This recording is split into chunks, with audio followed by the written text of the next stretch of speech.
말씀입니다. 다 같이 일어나셔서 룻기 1장 8절에서 14절 말씀 한 절씩 교독하시겠습니다. 룻기 1장 8절에서 14절 말씀입니다. 제가 먼저 읽겠습니다. 나오미가 두 며느리에게 이르되 너희는 각기 너희 어머니의 집으로 돌아가라. 너희가 죽은 자들과 나를 선대한 것 같이 여호와께서 너희를 선대하시기를 원하며 여호와께서 너희에게 원하사 각기 남편의 집에서 그들에게 입맞춤에 그들이 소리를 높여 울며 나오미에게 이르되 아니니이다.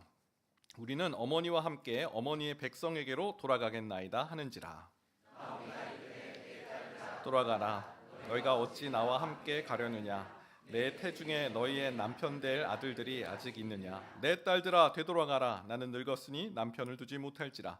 가령 내가 소망이 있다고 말한다든지 오늘 밤에 남편을 두어 아들들을 낳는다 하더라도 어찌 그들이 자라기를 기다리겠으며 어찌 남편 없이 지내겠다고 결심하겠느냐? 내 딸들아 그렇지 아니하니라. 여호와의 손이 나를 치셨으므로 나는 너희로 말미암아 더욱 마음이 아프도다 하매 함께 봉독합니다. 그들이 소리를 높여 다시 울더니 오르바는 그의 시어머니에게 입맞추되 룻은 그를 붙쫓았더라. 아멘. 자리에 앉으시겠습니다.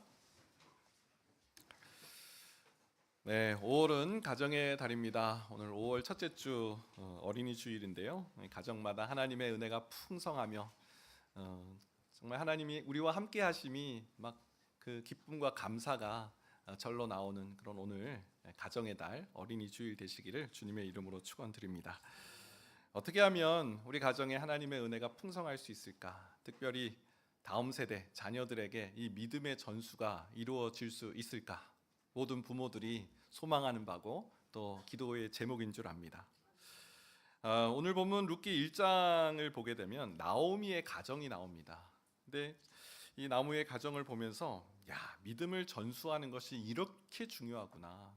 믿음의 유산을 전한다는 것이 이렇게 놀라운 일이구나라는 사실을 본문을 보면서 또 생각하게 됩니다.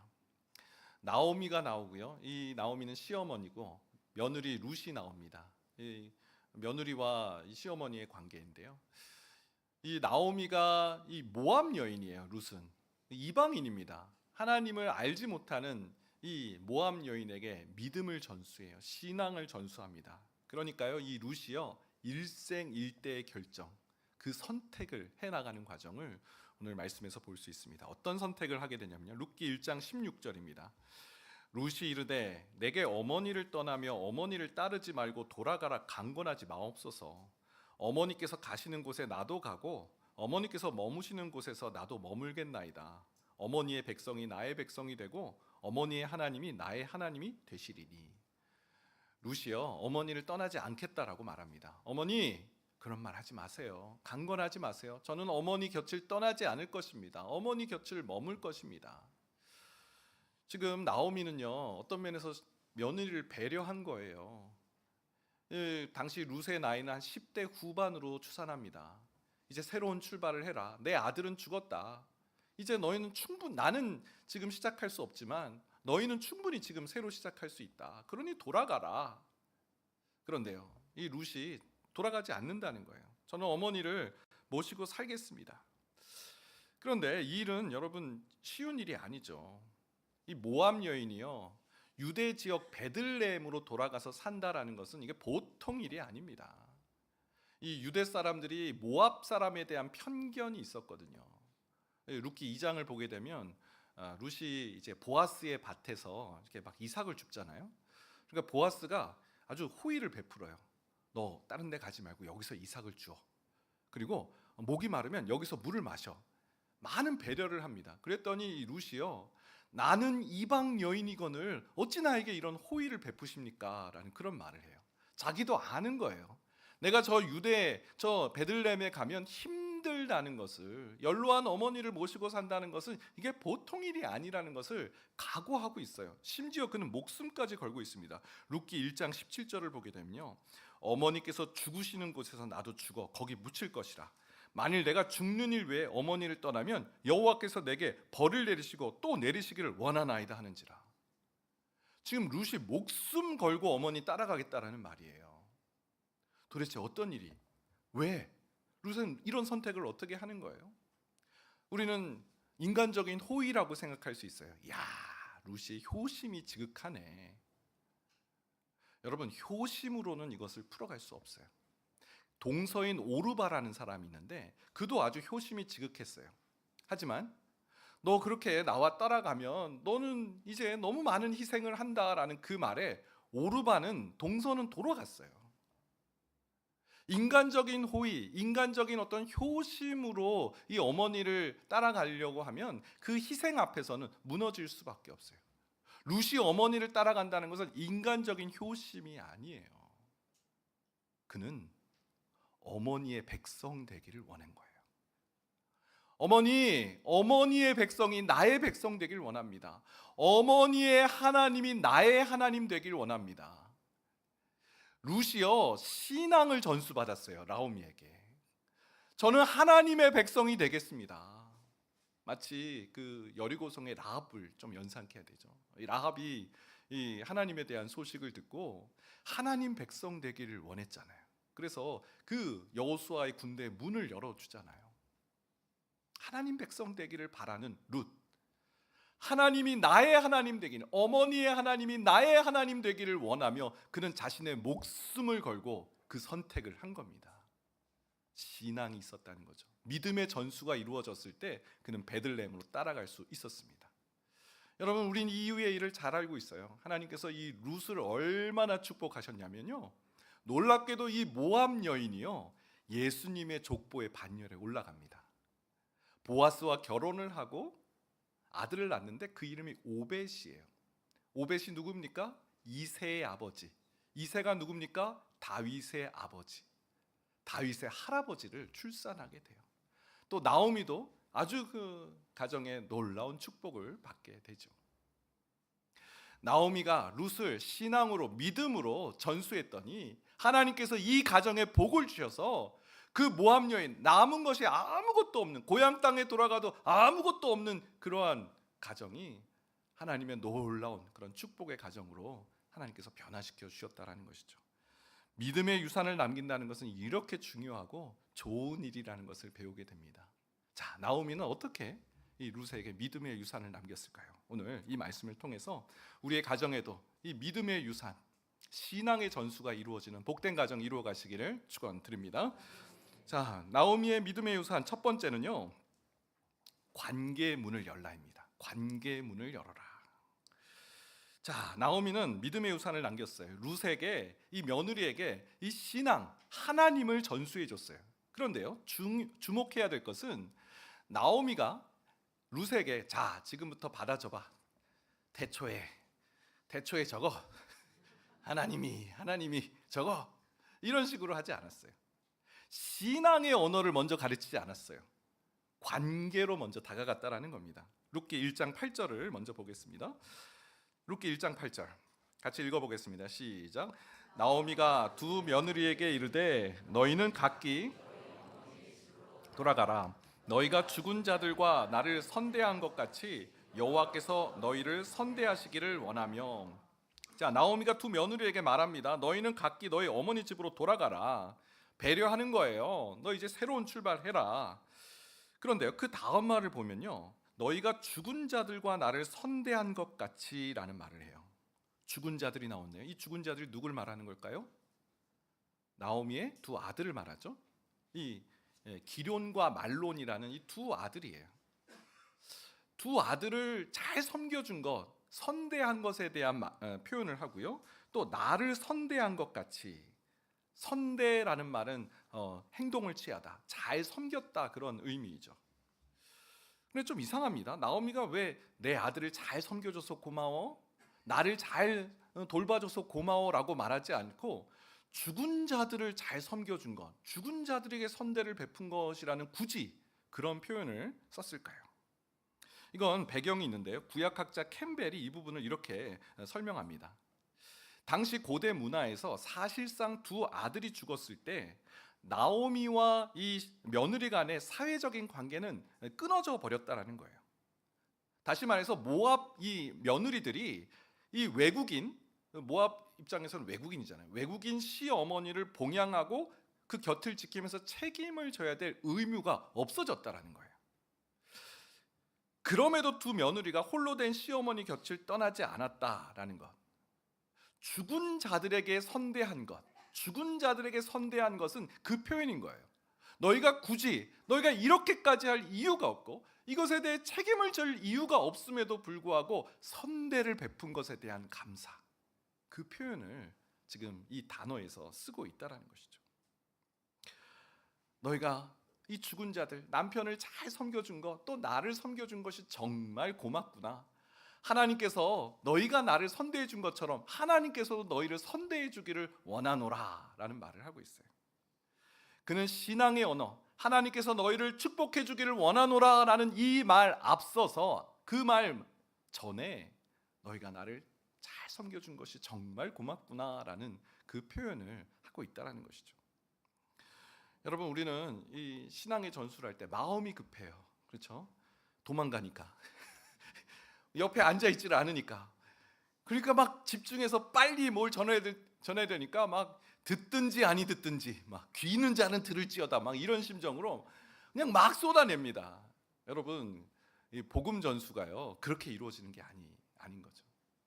바울의 편지를 보면 잘 알 수 있어요. 바울이 이 여러 개척한 교회 편지를 쓰는데 그 서론, 인사말에 공통적인 특징이 나와요. 한번 보겠습니다. 어떻게 인사말을 풀어가는지. 골로새서 1장 3절 말씀에 보니까요, 우리가 너희를 위하여 기도할 때마다 하나님 곧 우리 주 예수 그리스도의 아버지께 감사하노라. 이는 그리스도 예수 안에 너희의 믿음과 모든 성도에 대한 사랑을 들었으며. 골로새 교인들이요, 내가 어떤 소식을 들었어. 너희가 믿음 안에 잘 서고 있다는 것, 너희가 서로에 대한 그 모든 성도에 대한 사랑을 베풀고 있다는 소식을 내가 듣고 있어. 그래서 하나님께 감사의 기도를 지금 드리고 있어. 이렇게 인사말을 시작하고 있어요. 또 데살로니가전서 1장 2절 3절, 우리가 너희 모두로 말미암아 항상 하나님께 감사하며 기도할 때 너희를 기억함은 너희의 믿음의 역사와 사랑의 수고와 우리 주 예수 그리스도에 대한 소망의 인내를 우리 하나님 아버지 앞에서 끊임없이 기억함니. 내가 기억하고 있어. 데살로니가 교인들이요, 너희가 그 믿음의 수고, 믿음의 역사, 믿음으로 열심히 살아가는 것, 또 사랑의 수고하는 것, 또 우리 주 예수 그리스도의 소망의 인내를 갖고 있다는 사실을 내가 기억하고 또 기억하고 있어. 칭찬하고 있고 그 일들이 참 놀랍다, 대단하다라는 말을 지금 하고 있는 것이죠. 빌레몬서를 보겠습니다. 빌레몬서 1장 4절 5절, 내가 항상 내 하나님께 감사하고 기도할 때 너를 말함은 주 예수와 및 모든 성도에 대한 내 사랑과 믿음이 있음을 들음이니. 빌레몬, 바울의 동역자예요. 참 빌레몬, 너의 그 사랑의 수고와 애씀, 성도에 대한 사랑을 내가 지금 듣고 있어. 내가 하나님께 감사하고 기도하고 있어. 바울이요 참 지혜로워요. 사실 그는요 목적을 두고 이 편지를 쓰고 있어요. 그저 칭찬하려고, 그저 감사해로 마무리하지 않아요. 지금 초대교회 성도들이요, 바울이 잠깐 사역했잖아요. 바울의 사역의 특징은 순회예요. 순회. 데살로니가 교회에 한 3개월 정도 있었어요. 그러니 이 복음의 소식을 계속 들은 것이 아니잖아요. 지역교회 목사가 딱 있어서 말씀을 제대로 계속 가르치는 게 아니잖아요. 바울이 계속 그 지역에 머물지 않았잖아요. 그러니까 편지로 그 천사 숭배 사상에 빠져 있는 그들을 돌이키게 하려고, 또 갈라디아서를 보면 다른 복음에 빠져 있는 사람들을 돌이키게 하려고 이 목적이 담겨 있는 편지예요. 근데 이 바울이 메시지를 전하기 전에, 그 본론에 들어가기 전에 관계의 문을 여는 그 말을 하고 있다라는 거예요. 갈라디아서 보면 화 있을진저 갈라디아 교인들아, 어찌 십자가가 밝히 보이니 누가 너희를 깨느냐, 이런 통탄하는 이 강한 책망과 질책을 하지만 그 앞에서는 관계의 문을 열고 있다라는 거예요. 몇 년 전에 어느 집사님이 신방을 갔을 때 일이에요. 아들의 관계가 깨어졌는데 회복을 위해서 기도해 달라고 하시더라고요. 그래서 무슨 일이 있으셨냐고 여쭤봤어요. 아들이 얼마 전에 미국에 있는 스탠퍼드 대학에 입학을 했다는 거예요. 스탠퍼드 대학. 가본 적은 없지만 명문 대학이라고 알고 있잖아요. 그런데 집사님 표정이 밝지를 않은 거예요. 집사님 좋은 일 아닌가요? 그랬는데 이 아이가 너무 주도적인 아이라는 거예요. 이 아이는요, 자기가 열심히 노력해서 그걸 이루고 또 열심히 노력해서 이루고 자기 힘으로 살아간다라고 생각하는 그런 아이래요. 그래서 교회나 이제 신앙이 없고 열심히 노력하면 되지 왜 신앙생활을 하고 하냐고 그렇게 계속 이렇게 신앙생활을 거부하고 있는 그런 아들이라는 거예요. 그래서 이번에 스탠퍼드에 들어간 거죠. 그러니 또 이제 기고만장해진 거죠. 막 또 열심히 노력해서 뭐 그러니까 이 어머니가 아들한테 이런 말을 했다는 거예요. 아들아, 너가 스탠퍼드에 들어간 것은 너가 잘해서가 아니야. 하나님의 은혜야. 그거 모르고 교만하면 안 된다. 이런 말을 했다는 거예요. 그랬더니 여러분 좋은 말이잖아요. 하나님의 은혜야. 얼마나 좋은 말이에요.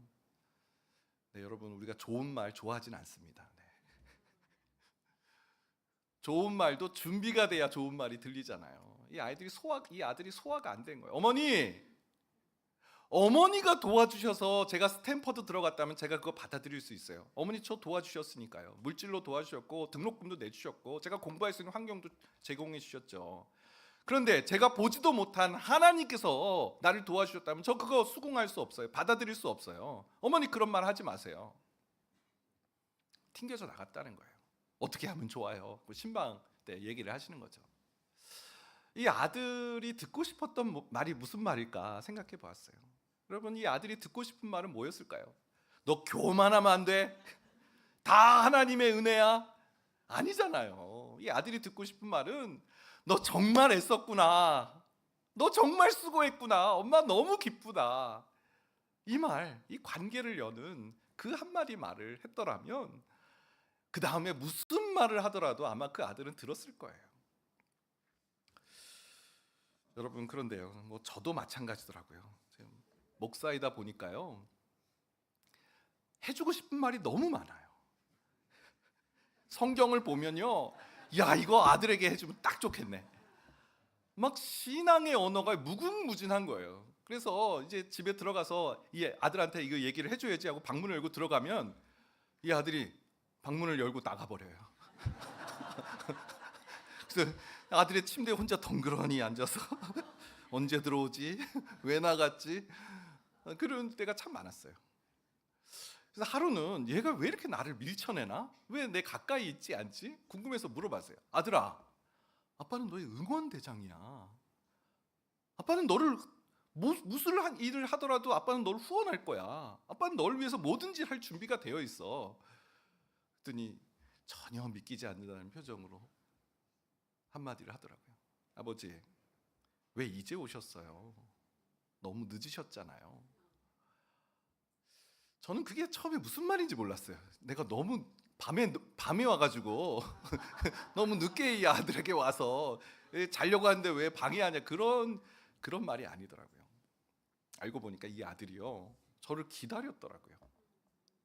기다렸어요. 엄마에게 아빠 언제 와요? 아빠 오셨어요? 이런 말을 계속 물어봤대요. 저는 늘 오면 방문을 잠그고 있고 안에 들어가 있고 또 말도 잘 안 하고 하니까 아유 뭐 이렇게 뭐 그런가 보다 하고 있었는데 늘 기다렸던 거예요. 제가 그 시도를 뒤늦게 눈치를 채게 된 거죠. 그래서 요즘 저는요 거실에서 일을 많이 합니다. 아들이 보이는 데서 물 먹으러 왔다 갔다 하잖아요. 그러면 진짜 많이 왔다 갔다 하더라고요. 와, 고3 같지가 않아요. 네. 정말 들락날락 하는데 아빠가 옆에 있다라는 그 신호를 지금 주고 있습니다. 그리고 아이에게 지금 해줄 대사를 준비하고 있어요.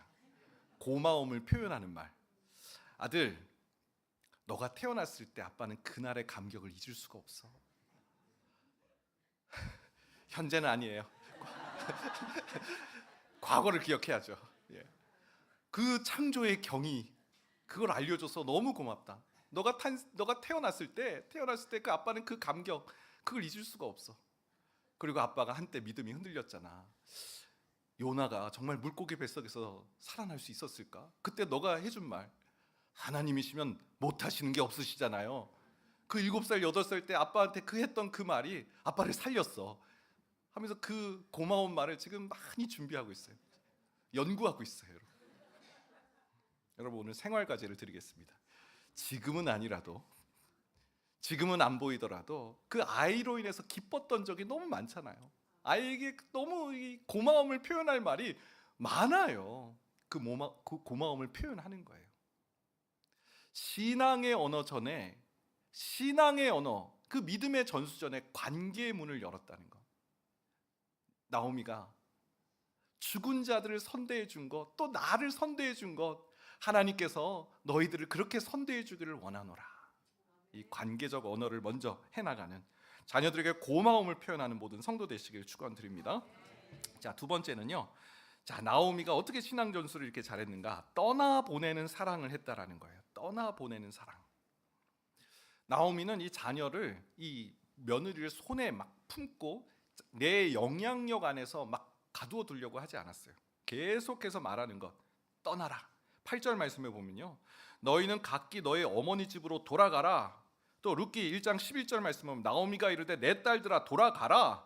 룻기 1장 12절 내 딸들아 되돌아가라. 계속 돌아가라 돌아가라 말합니다. 여러분, 지금 이 시어머니 나오미 입장에서는 이건 아주 위험한 말이에요. 지금 나오미가 지금 남아있는 게 없잖아요. 고향에서 그 재산 다 정리해서 모함에 갔다가 모압에서 다 잃어버렸어요. 남편도 잃고 두 아들 다 죽었어요. 고향에 돌아간다고 누가 챙겨주고 도와줄 사람 아무도 없습니다.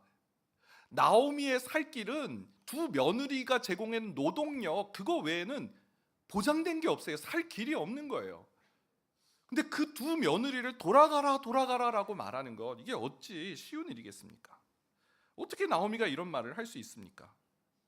나오미가 이 며느리에게 이 말을 했던 것은요, 자기의 안위보다 며느리의 앞날을, 며느리의 안위를 더 생각했기 때문이라는 것이죠. 13절 말씀에서도 이 나오미가 자기의 안위보다 며느리를 더 생각하는 마음을 느낄 수가 있습니다. 룻기 1장 13절 14절인데요. 여호와의 손이 나를 치셨으므로 나는 너희로 말미암아 더욱 마음이 아프도다 하매 그들이 소리를 높여 다시 울더니. 자, 며느리들에게 하는 말이에요. 하나님의 손이 나를 치셨다. 이게 무슨 말일까요? 왜 나오미는 이런 말을 할까요? 하나님이 나를 징벌하셨어. 하나님 나를 치셨어. 나오미가 드디어 깨닫게 된 거예요. 아, 내가 잘못된 선택을 했구나. 내가 모압 땅에 온 것은 옳은 선택이 아니었구나라는 것을 깨달은 거예요. 룻기 1장 1절을 보면요, 이 나오미가 왜 모압에 왔는지를 이렇게 설명합니다. 룻기 1장 1절.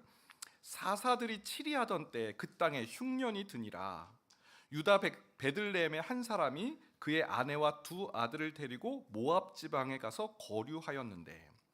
자, 룻기는 이렇게 시작해요. 사사들이 치리하던 때에 그 땅에 흉년이 드니라. 사사기가 바로 이 사사 시대가 이 룻기의 배경입니다. 베들레헴이라는 그 지역의 이름의 뜻은 빵집이라는 뜻이에요. 여러분, 고대 사회에서 이름을 짓는다는 그 지역의 특징을 표현하는 것이죠. 빵집이라는 것은 늘 언제나 양식이 풍성한 곳, 그런 뜻입니다. 베들레헴은 언제나 빵이 넘치는 곳이기 때문에 사람들이 빵집이라고 이름을 지었어요. 그런데 그 빵집에 흉년이 들었다는 거예요. 어떻게 이런 일이 일어날 수 있는가? 성경은요, 사사들이 치리하던 때 그 땅에 흉년이 들었다. 사사 시대와 사사들이 치리하던 때와 흉년을 연결시키고 있어요. 여러분, 우리 사사 시대의 특징을 잘 알잖아요. 그때 이스라엘에 왕이 없으므로 자기의 소견에 오른 대로 행했더라. 사사기에서 계속 반복되는, 그때 왕이 없으므로 하나님을 왕으로 모시지 않았기 때문에 각자 소견에 오른 대로 행했더라. 그러니까 어떤 일이 일어나요? 하나님께서 그 자기 소견에 오른 대로 행하는 이스라엘 백성들을 심판하셨잖아요. 이 미디안 족속, 가나안 족속을 막 일으키셔서 그들의 지배와 이 공격을 받게 하셨잖아요. 그러니까 괴롭고 힘드니까 이 사사시대 사람들이 또 막 회개하잖아요. 하나님, 저희 죄를 용서해 주옵소서. 그러면 하나님께서 이스라엘의 사사를 세우셨어요. 기드온을 세우시고 드보라를 세우시고 우사를 세우시고 이런 사사들을 세우셔서 이스라엘을 구원해 주셨어요. 또 구원하고 나면, 하나님께서 구원하시고 나면 이 이스라엘 백성이 또 범죄하죠. 이 일이 계속 반복되는 때가 사사시대예요. 7번이나 반복됩니다. 그러니까 지금 사사시대에 흉년이 들었다 사인이에요. 하나님께서 돌아오라는 사인이에요. 이제 하나님께 엎드려 하나님께 은혜를 구하고 회개하며 하나님밖에 없습니다라는 고백을 하고 하나님께 돌아와야 될 그 타이밍에 엘리멜렉과 나오미가 어디로 가요? 빵이 없네? 빵 있는 데로 가야 되겠다. 모압으로 건너가 버린 거예요. 왜 이런 일이 일어났고 지금 무슨 일을 해야 될지에 대한 생각 없이 그저 빵을 쫓아다니는 그 선택. 나오미가 뒤늦게 안 거예요. 여호와의 손이 나를 치셨으므로. 그런데요, 이 나오미가요, 이 하나님의 징벌, 하나님의 주시는 이 책망을 듣고요, 그래, 나는 지금 하나님의 책망을 받고 있어. 그런데 슬픈 게 나는 왜 이렇게 하나님께 이렇게 고통을 당하지? 아유, 내 팔자야. 이게 아닙니다. 나는 너희로 말미암아 더욱 마음이 아프도다. 이 며느리들은 무슨 고생이에요? 나오미는 자기의 선택의 잘못으로 인해서 모압에 와서 그 심판을 당하고 징벌을 받는 것은 알겠지만 이 며느리들은 왜 이런 일을 겪고 있는 거예요? 그래서 마음이 너무 아픈 거예요. 이 며느리들에게 미안하다. 너희가 나 때문에 내 어떤 이 잘못된 선택 때문에 이렇게 고생을 하는구나. 그 마음을 토해내자 어떻게 합니까? 이 며느리들이 그들이 소리를 높여 다시 울더니 그 어머니의 마음, 어머니의 그 미안한 마음을 받고 또 감동을 한 거죠. 어머니가 자기 자신보다 며느리들의 앞날을 더 걱정하고 돌아가라라고 말하는 그 어머니의 진심, 본심을 느낀 거예요.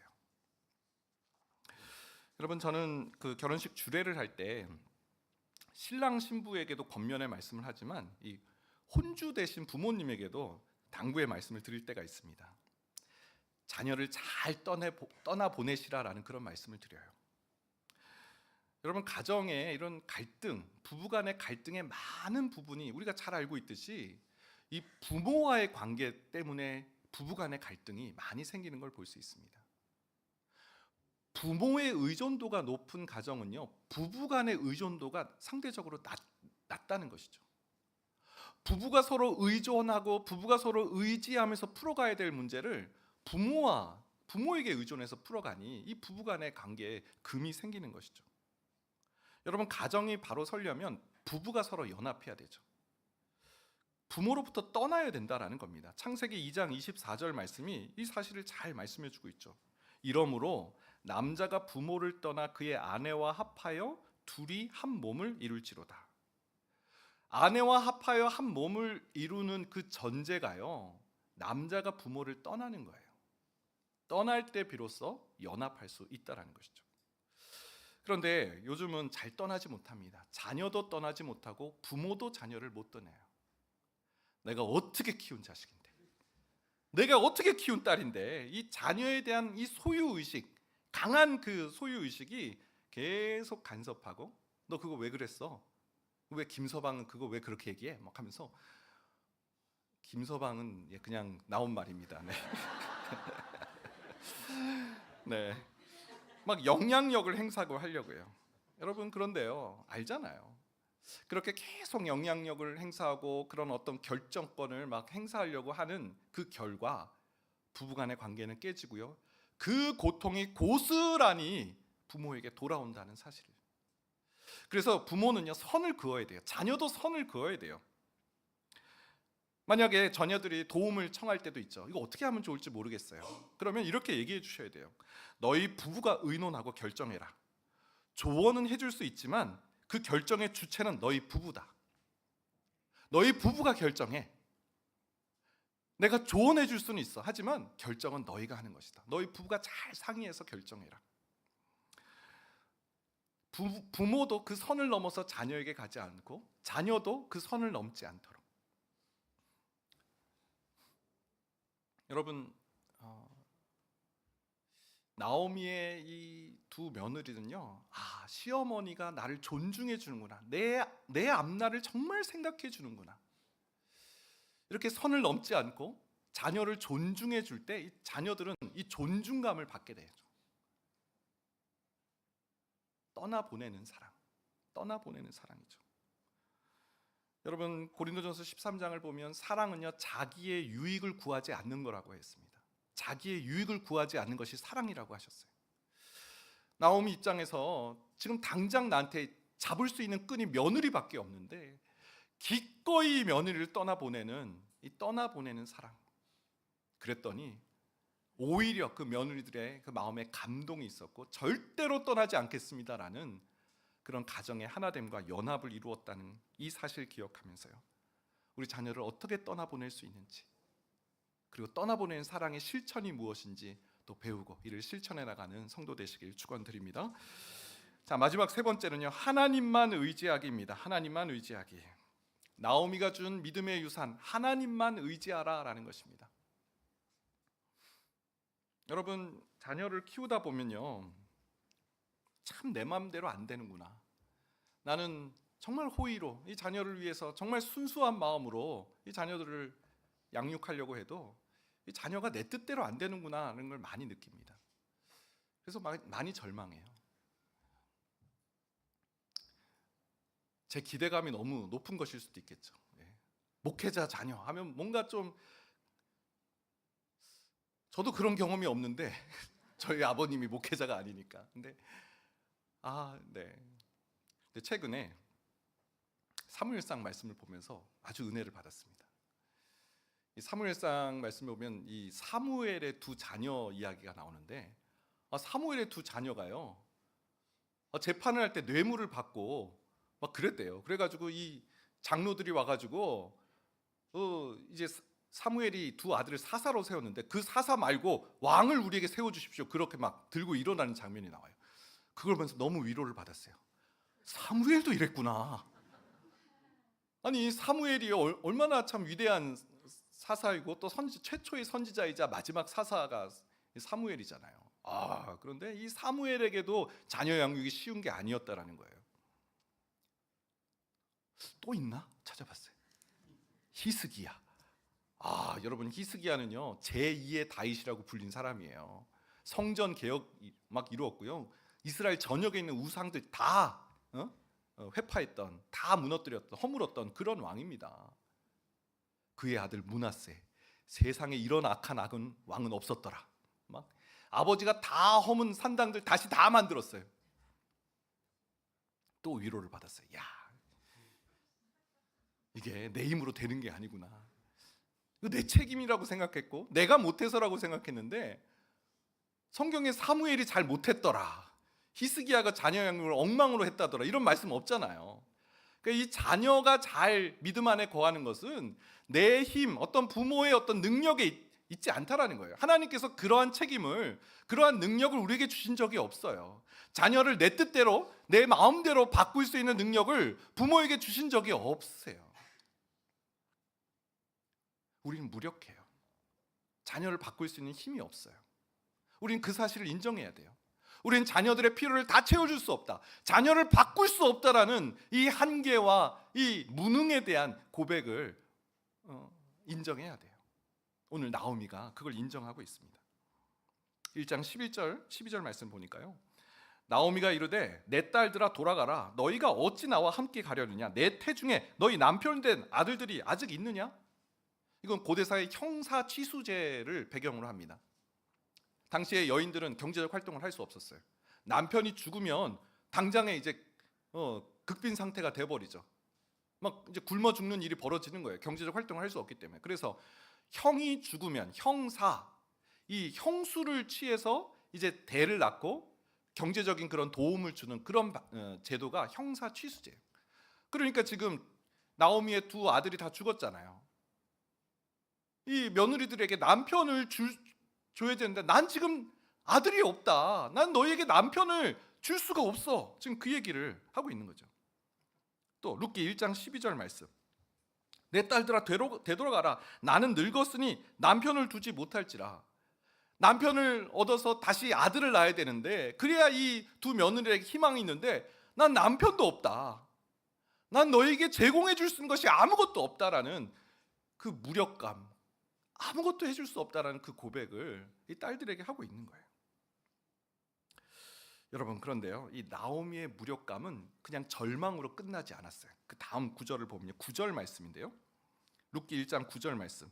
여호와께서 너희에게 허락하사 각기 남편의 집에서 위로를 받게 하시기를 원하노라 하고, 여호와께서 너희에게 허락하사 각기 남편의 집에서 위로를 받게 하시기를 원하노라. 기도하는 거예요. 하나님, 이 며느리들에게 각기 남편의 집에서 위로를 얻을 수 있도록 하나님 은혜를 베풀어 주세요. 허락해 주세요. 나오미의 무력감은 하나님께 기도로 나아가는 열쇠가 되었습니다. 오늘 3부 예배 때는 유아 세례식이 있는데요, 이번 유아 세례식을 하기 전에 간증문을 받습니다. 이번에 꼭 6명의 아이들이 유아 세례를 받는 6편의 간증문을 받았어요. 깜짝 놀랐습니다. 저는 이분들이 같이 만나서 이걸 썼나? 내용이 똑같은 거예요. 아니 뭐 글자 숫자가 뭐 똑같다는 그 내용이 아니라 내용의 주제가 똑같은 거예요. 임신을 하고 출산을 하는 모든 과정에서 내가 할 수 있는 것은 없구나, 내가 의지할 분은 하나님밖에 없구나라는 사실을 깨닫게 되었습니다. 다 그런 말이에요. 어떤 분은 임신이 안 돼가지고 막 호르몬 주사를 200번을 맞으셨대요. 그게 어떤 의미인지 잘 모르겠어요. 수술을 3번이나 받으셨대요.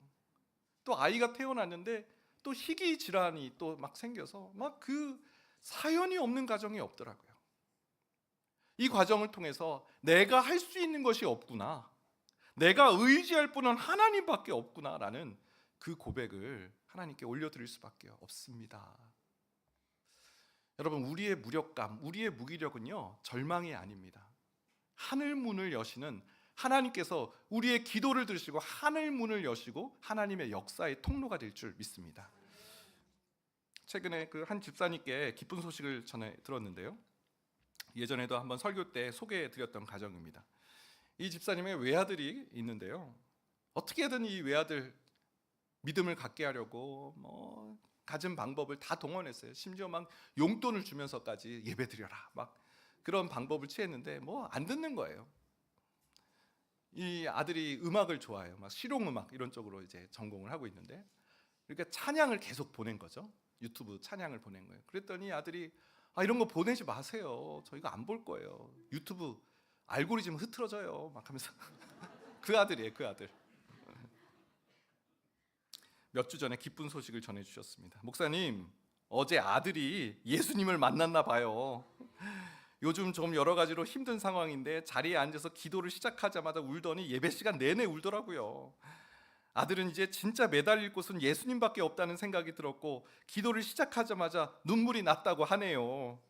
원래 설교 내내 졸거나 폰 보거나 하던 애가 집중해서 설교 듣고 울고 하길래 옆에 있던 저도 뭔 일인가 싶었습니다. 너무 감사해요. 이런. 너무 감사하더라고요.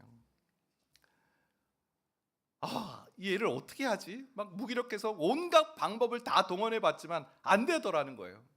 그런데 하나님께서 그 기도를 들으시고, 여러분, 우리가 기도한다라는 것은 우리가 포기하지 않았다, 포기하지 않고 인내하고 있다는 증거인 줄 믿습니다. 우리 힘으로 되지 않지만 우리의 연약함, 우리는 연약해 살 수 없지만 하나님께서 우리 자녀를 변화시켜 주실 줄 믿습니다. 말씀 마무리합니다. 나오미의 며느리 룻은요, 모압 여인이었어요. 그에게 신앙이 들어가니까 그는 영광스러운 예수님의 족보의 반열에 들어가는, 그리고 나오미 가정이 얼마나 풍성한 하나님의 축복을 받았는지 모릅니다.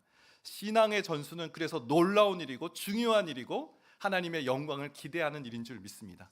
우리 부모의 역할을 잘 감당해야 돼요. 첫 번째, 신앙의 언어가 아니라 관계의 문을 여는 것부터 시작한다.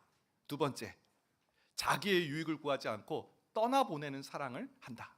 세 번째, 내가 할 수 있는 일이 없고 오직 하나님께 그 능력이 있음을 고백하며 의지하며 기도하는 일에 나아가는 것.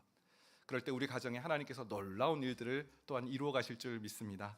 함께 찬양하겠습니다. 날이 저물어 갈 때, 빈들에서 걸을 때, 그때가 하나님의 때, 내 힘으로 안 될 때, 빈손으로 걸을 때 내가 고백해 여호와 이래. 우리 함께 찬양하겠습니다.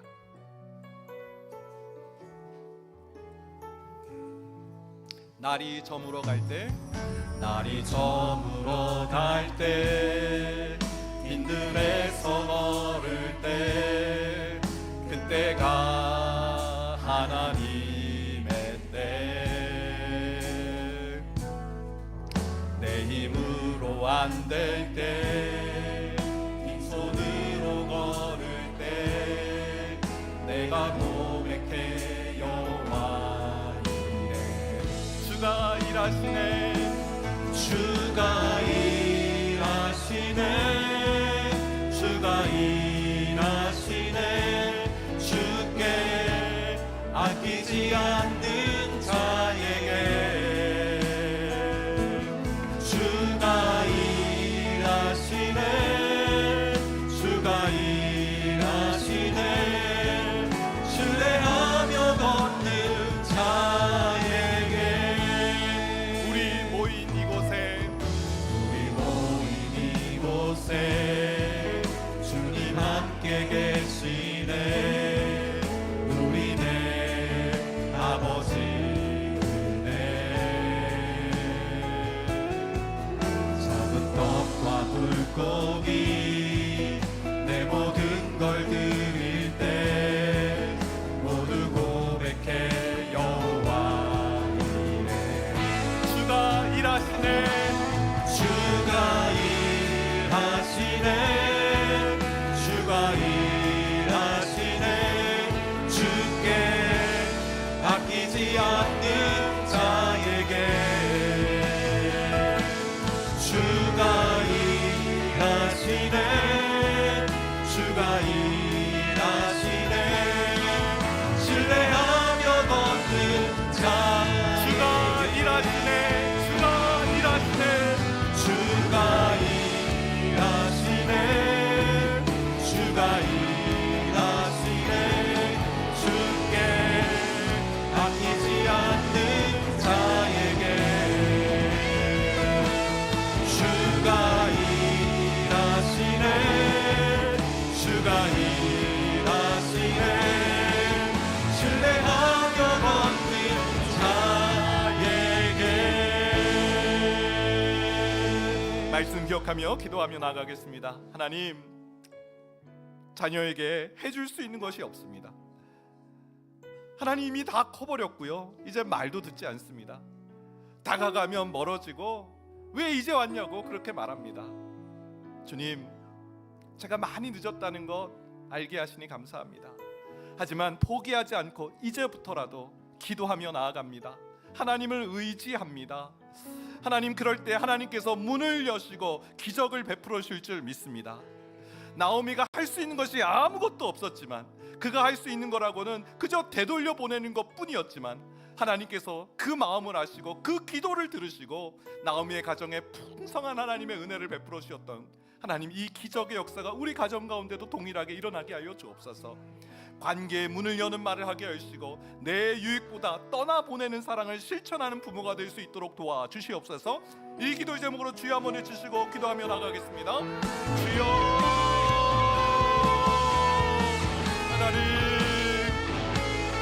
하나님 불쌍히 여겨주시옵소서. 하나님, 우리가 할 수 있는 일이 없습니다. 자녀를 바꿀 수 있는 능이 우리에게 없습니다. 하나님, 자녀의 필요를 채워줄 수 있는 능력도 없습니다. 그러나 주님, 나오미가 그 무력감, 그 할 수 있는 무능을 하나님 앞에 고백하며 나아가고 또 며느리에게 고백했을 때, 하나님, 그러나 그는 절망하지 않고 하나님, 이 자녀들이, 이 딸들이 각기 남편의 집에 들어가기를 원합니다.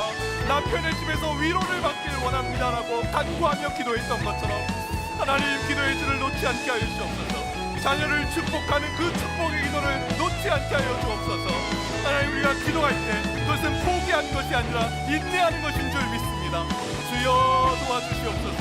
주여 우리의 기도를 들어주시옵소서. 또한 하나님, 관계의 문을 여는 언어를 쓰게 하여 주옵소서. 신앙의 언어, 믿음의 언어보다 관계를 머는 하나님 그 언어의 지혜를 더하여 주옵소서. 자녀들이 주었던 그 고마움들, 자녀들이 주었던 그 행복함들을 고마움으로 잘 표현할 수 있는 지혜를 더하여 주옵소서. 또한 주님, 하나님, 자녀를 떠나보내는 사랑을 베풀게 하여 주옵소서. 내 손 안에 쥐어주고 어떤 영향력을 행사하는 것이 아니라 기꺼이 떠나보낼 수 있는, 그래서 부부간의 하나와 연합이 될 수 있도록 하나님 도와주는 그런 부모가 될 수 있도록 주님 도와주시옵소서. 하나님 감사합니다. 오늘 우리에게 풍성한 가정, 특별히 믿음의 전수가 이루어지는 그 길에 대한 말씀을 나누게 하심을 또 듣게 하시니 감사합니다. 주님, 우리는 무기력하고 무너져 있지만, 해줄 수 있는 것이 아무것도 없지만 하나님 나오미의 기도를 들으시고 하나님 이 며느리 룻에게 놀라운 하나님의 축복을 더하여 주셨던 것처럼, 보아스라는 그런 놀라운 그런 신랑을 만나서 믿음의 가문을 이룰 수 있도록 길을 열어주셨던 것처럼, 하나님 우리 가정 안에도 하나님 놀라운 하나님의 축복을 더하여 주시옵소서. 나오미가 관계의 문을 여는 언어를 썼던 것처럼, 그리고 자기의 손 안에 두지 않고 자기의 안위보다 딸들의 안위를 더 생각하며 떠나보냈던 것처럼, 하나님 이러한 사랑을 실천할 수 있는 모든 부모가 되게 하여 주시옵소서. 지금은 우리 주 예수 그리스도의 은혜와 하나님의 그 크신 사랑하심과 성령님의 인도 교통, 위로하시는 놀라우신 은총이 자녀에게 가장 좋은 신앙의 유산, 믿음의 유산을 전수해 주기로 마음에 다짐하는 이곳에 모인 모든 주님의 권속들 머리 위에 이제로부터 영원까지 함께 하시길 축원하옵나이다. 아멘.